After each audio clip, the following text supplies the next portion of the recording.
Hi అండి. చూడండి, 5 నిమిషాల్లో మనం పల్లి చట్నీ ఏ విధంగా చేయాలో నేను చేసి చూపిస్తానండి. కానీ దోశతో కానీ ఇడ్లీతోనైనా రైస్తో అయినా వడతో అయినా చాలా బాగుంటుందండి ఈ చట్నీ. ఉప్మాతో కూడా ఆఖరి రైస్లో కూడా బాగుంటుంది. చక్కగా రసం పెట్టుకొని ఇలాగ పచ్చడి చేసుకొని తింటే దానికి కావాల్సినవండి. ముందు శనగపలుకులు 1 కప్పు ఇదిగోని ఈ విధంగా వేపేసి తీసేసుకోండి.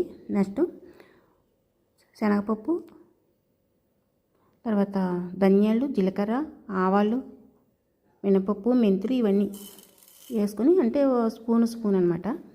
మెంతులు తక్కువ వేసుకోండి, 1/2 స్పూను వేసి ఇవన్నీ ఇలాగ వేపియండి. అవి ఎగుతుండగా ఎండుమిర్చి, కరివేపాకు ఇవి కూడా ఇందులో వేసి వేపండి. మొత్తాన్ని వేగిపోతాయి. ఏంటో తీసేయండి. తీసేసి అంటే కారం మీరు ఎంత కారం తింటారో దాన్ని బట్టి మీరు ఎండుమిర్చి వేసుకోండి. అలాగే ఉప్పు, చింతపండు మీరు తిన్న ఉప్పుని పెట్టి, మీరు తిన్న పులుపుని పెట్టి అవి కూడా వేసుకోండి. నెక్స్ట్ పోపు ఇవ్వండి. ఎండుమిర్చి, కరివేపాకు, ఆవాలు, జీలకర్ర, వెల్లుల్లిపాయ అంతేనండి. కానీ చట్నీ అదిరిపోద్దండి. మీరు కూడా ఒకసారి ట్రై చేయండి.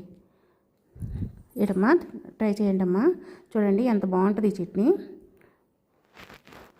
బాయ్ అండి.